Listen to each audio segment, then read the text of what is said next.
رب اشرح لي صدری ویسر لی امری واحلل عقدۃ من لسانی یفقهوا قولی واجعل لي وزیرا من اہلی. اگین ایک چھوٹی سی مثال قرآن کی زبان کی خوبصورتی، ورڈ سلیکشن کی، پریسائز ورڈ سلیکشن کی، بہت خوبصورت چھوٹی سی لیکن قرآن کی خوبصورتی دکھاتی ہے. سورہ بقرہ کی آیت نمبر 40 اور 47، تقریباً 7 آیتوں کا فرق، لیکن میں نے علیحدہ علیحدہ ٹیبز میں رکھ دیے بجائے اسکرول کرنے کے لیے تاکہ واضح ہو جائے بات.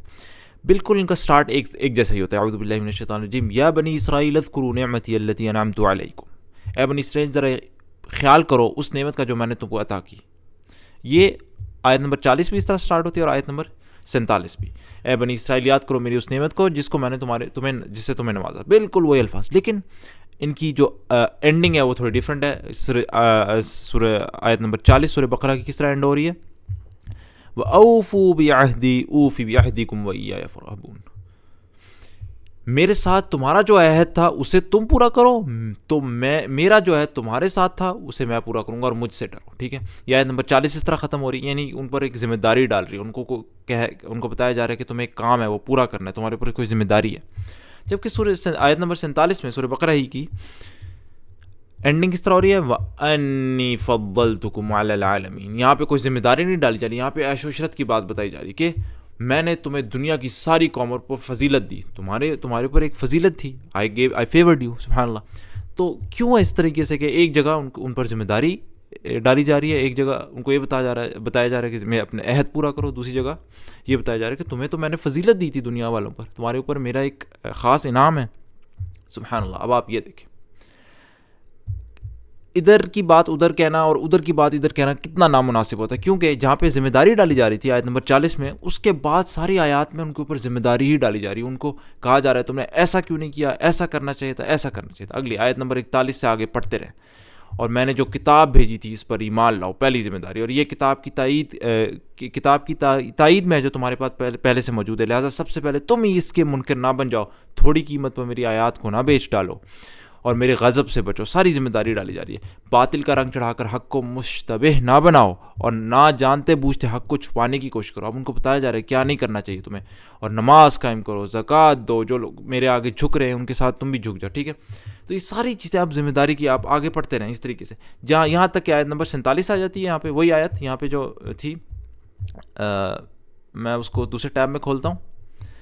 اور اب اس آیت میں آیت نمبر 47 میں یہ کیوں کہا گیا میں تمہیں فضیلت دی؟ اب ان پر ایک اللہ کا فضل جس کا وہ یاد دلا رہا ہے. کیوں؟ کیونکہ اب آگے جو آیات ہیں اس کے آگے اللہ تعالیٰ آیت نمبر 47 کے بعد اللہ تعالیٰ انہیں اپنے جو انعامات ہیں وہ یاد دلا رہا ہے. وہ کیا انعامات ہیں آپ دیکھیں.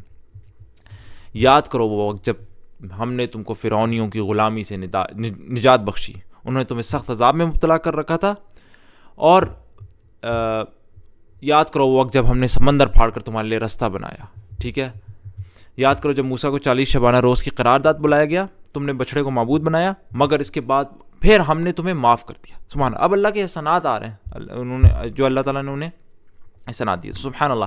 تو آپ دیکھیں، اور یہ بھی کہ ان پہ نبی بھیجا، یہ بھی فضیلت تھی کہ حضرت موسیٰ علیہ السلام کو یاد کرو اس وقت کو جب ہم نے موسیٰ کو کتاب اور فرقان دی. یہ بھی ایک فضیلت ہے کہ دنیا والوں کے لوگوں پر حضرت موسیٰ علیہ السلام ان میں بھیجے اور انہیں کتاب دی. یہ سب ایک فضیلت اللہ تعالیٰ نے ان کو دی نا. تو سبحان اللہ. آپ نے دیکھا کہ اگر ہم ادھر کی بات ادھر کر دیتے، تو آیت نمبر 40 کی بات جہاں پہ کہہ رہے ہیں میرے عہد کو پورا کرو، یہ کرو یہ کرو، اس کی جگہ کہتے ہیں میں نے تمہیں دنیا پر فضیلت دی، احسان ہے اللہ کا. آگے اللہ تعالیٰ ذمہ داریاں گنا رہا ہے. تھوڑا سا زبان کے مناسبت نہ رکھتا. اور اسی طریقے سے اگر ادھر یہ بات کر دی جاتی کہ میں نے تم میرا عہد پورا کرو، میں تمہارا عہد پورا کرتا ہوں آیت نمبر 47 میں، اور آگے ان کو عہد کی بجائے جو ہے ان کو بتایا جا رہا ہے کہ تمہارے اوپر اللہ نے کیا کیا احسانات کیے، تو بات تھوڑی سی عجیب سی لگتی.